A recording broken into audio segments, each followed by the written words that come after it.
이제 오늘 우리에게 주신 하나님 말씀 함께 나눕니다. 오늘은 마가복음 7장 24절부터 37절까지 말씀 함께 보겠습니다. 예수께서 일어나사 거기를 떠나 두로 지방으로 가서 한 집에 들어가 아무도 모르게 하시려 하나 숨길 수 없더라. 이에 더러운 귀신 들린 어린 딸을 둔 한 여자가 예수의 소문을 듣고 곧 와서 그 발 아래에 엎드리니 그 여자는 헬라인이요 수로보니게 족속이라. 자기 딸에게서 귀신 쫓아내 주시기를 간구하거늘 자녀로 먼저 배불리 먹게 할지니 자녀의 떡을 취하여 개들에게 던짐이 마땅치 아니하니라. 주여, 올소이다 마는 상아래 개들도 아이들이 먹던 부스러기를 먹나이다. 이 말을 하였으니 돌아가라. 귀신이 내 딸에게서 나갔느니라. 여자가 집에 돌아가 본즉 아이가 침상에 누웠고 귀신이 나갔더라. 예수께서 다시 두로 지방에서 나와 시돈을 지나고 데가볼리 지방을 통과하여 갈릴리 호수에 이르시매 사람들이 귀 먹고 말 더듬는 자를 데리고 예수께 나와 안수하여 주시기를 간구하거늘 예수께서 그 사람을 따로 데리고 무리를 떠나사 손가락을 그의 양 귀에 넣고 침을 뱉어 그의 혀에 손을 대시며 하늘을 우러러 탄식하시며 에바다, 이는 열리라는 뜻이라. 그의 귀가 열리고 혀가 맺힌 것이 곧 풀려 말이 분명하여졌더라. 예수께서 그들에게 경고하사 아무에게도 이르지 말라. 하시되 경고하실수록 그들이 더욱 널리 전파하니 사람들이 심히 놀라 그가 모든 것을 잘하였도다. 못 듣는 사람도 듣게 하고 말 못하는 사람도 말하게 한다. 오늘 본문에는 두 사람이 등장합니다. 한 사람은 귀신 들린 딸을 둔 수로보니게 여인이고 또 한 사람은 듣지도 못하고 말을 더듬는 사람이었습니다. 두 사람의 공통점이 있어요. 둘 다 스스로 해결할 수 없는 문제를 가지고 있었다는 겁니다. 한 사람은 딸의 문제 앞에서 무력했고 또 한 사람은 자신의 장애 앞에 갇혀 있었습니다. 그런데 그 두 사람 모두 예수님을 만났고 예수님은 그들의 삶을 변화시켜 주셨습니다. 오늘 이 새벽 우리에게도 이런 변화의 은혜가 있게 되기를 간절히 소망합니다. 25절, 26절을 다 같이 읽어볼게요. 시작.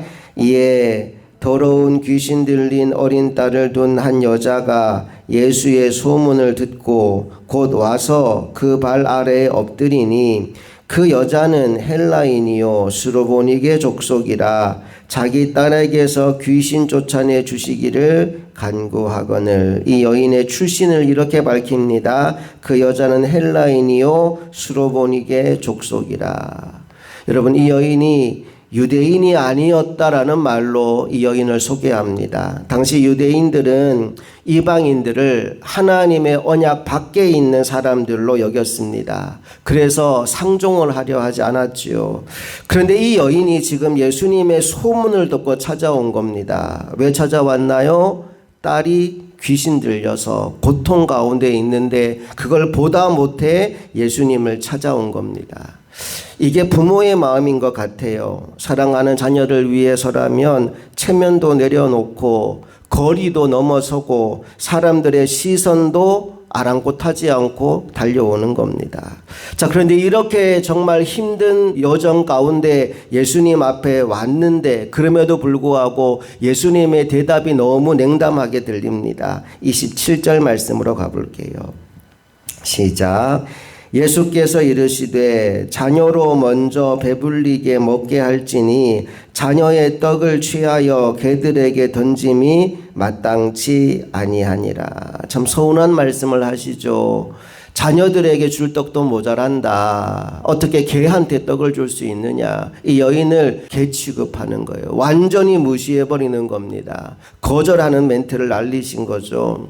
하지만 예수님은 이 거절을 통해서 이 여인의 믿음을 드러내 주셨습니다. 28절로 가볼게요. 시작. 여자가 대답하여 이르되 주여 올소이다마는 상 아래 개들도 아이들이 먹던 부스러기를 먹나이다.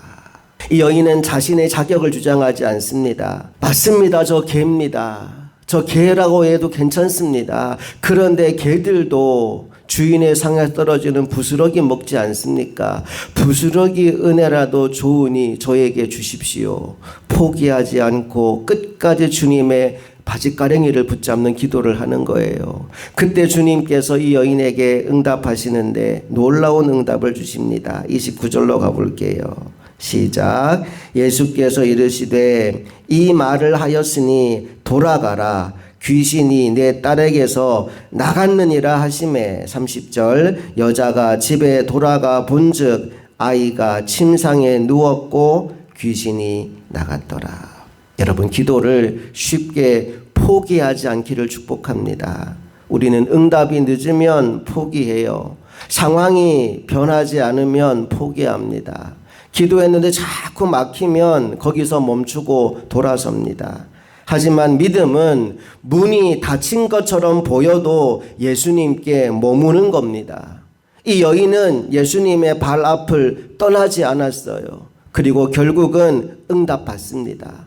포기하지 않는 믿음이 결국 주님의 은혜를 경험하게 만든 거예요. 오늘 이 새벽 여러분의 기도 제목이 무엇이든지 기도를 멈추지 않는 믿음의 종들이 다 될 수 있기를 간절히 바랍니다.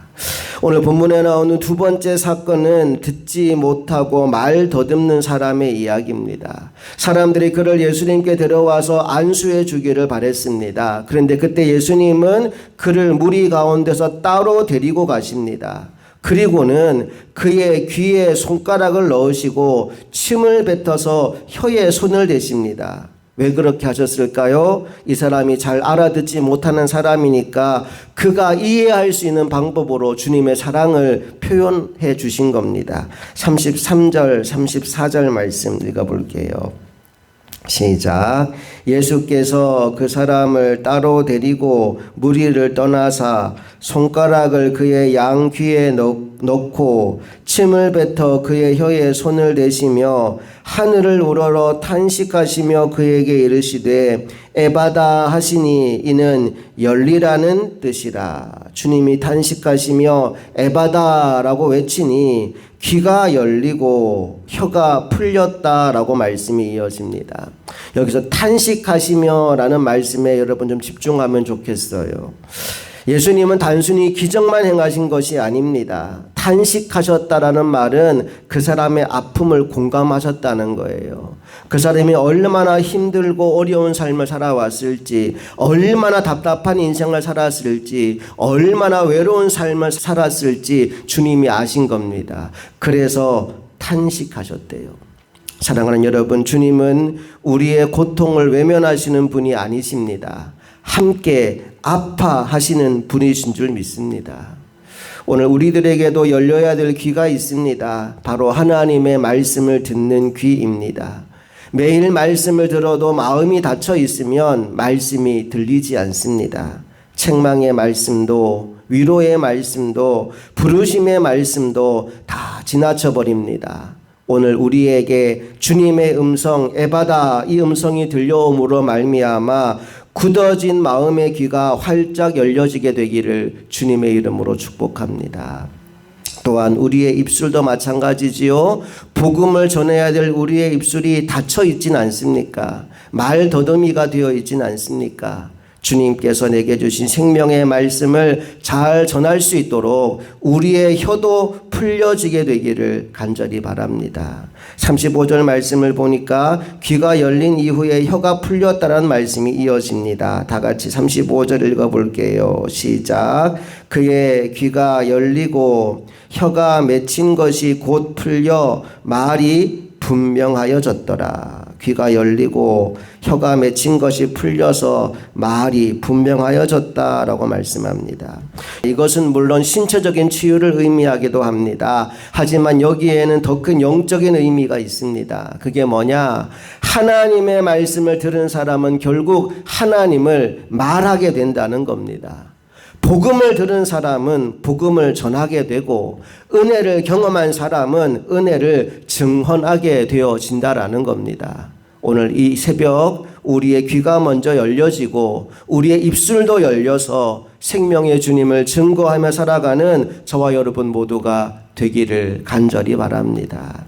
이제 오늘 보면 마지막 37절 말씀 다 같이 읽습니다. 시작. 사람들이 심히 놀라 이르되 그가 모든 것을 잘하였도다. 못 듣는 사람도 듣게 하고 말 못하는 사람도 말하게 한다 하니라. 사람들이 깜짝 놀랍니다. 그리고 그가 모든 것을 잘하였다라고 얘기합니다.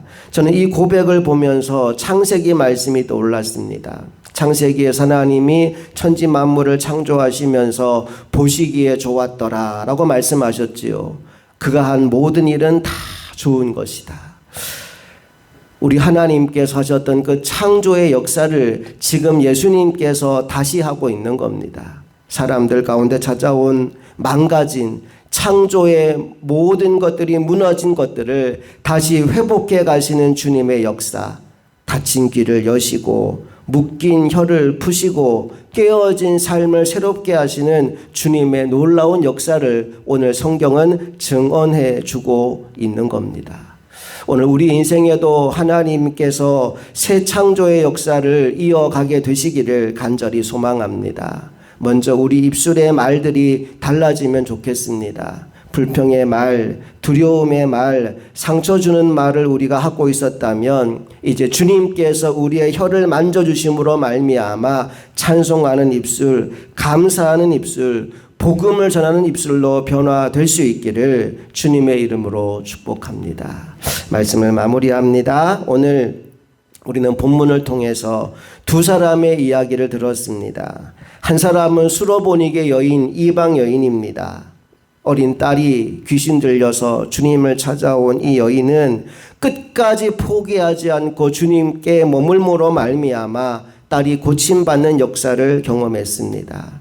두 번째, 듣지 못하고 말 더듬는 사람이 있었습니다. 주님 그를 불쌍히 여기시고 긍휼히 여기시고 탄식하시며 에바다 외치시니 그의 귀가 열리고 그의 혀가 풀렸습니다. 그래서 생명의 주님을 증거하는 증인의 삶을 살아가기 시작합니다. 오늘 이 새벽 우리가 이렇게 기도하면 좋겠어요. 포기하지 않는 믿음을 주십시오. 주님 제 마음의 귀를 열어주십시오. 주님 제 입술을 새롭게 하여 주십시오. 오늘 에바다 열려라 주님의 그 음성이 저와 여러분의 귓가에 선명하게 들려오는 이 새벽 될 수 있기를 주님의 이름으로 축복합니다. 함께 기도하시겠습니다. 좋으신 아버지 하나님, 은혜와 사랑을 감사드립니다. 오늘도 하나님의 은혜와 하나님의 능력은 여전히 역사하고 있는 줄로 믿습니다. 세상에 살다 보면 때로 막히는 경험을 할 때가 있습니다. 수로보니게 여인처럼 내 사랑하는 자녀가 고통당하는 것을 지켜볼 때도 있고, 귀먹고 말 더듬는 사람처럼 내 인생에 막힌 문제 때문에 한 걸음도 앞으로 나아가지 못하는 순간을 만날 때도 있습니다. 우리 주님은 스스로 아무것도 할 수 없는 그들의 인생 가운데 놀라운 변화의 역사를 일으켜 주셨습니다. 오늘 우리 인생 가운데에도 동일한 은혜와 복이 임하게 되기를 간절히 소망합니다. 주님의 은혜를 사모함으로 주님 앞에 나온 모든 이들에게 오늘 말씀이 실제가 되는 은혜가 누려지게 되기를 간절히 소망하며 우리 주 예수 그리스도의 이름으로 기도합니다. 아멘.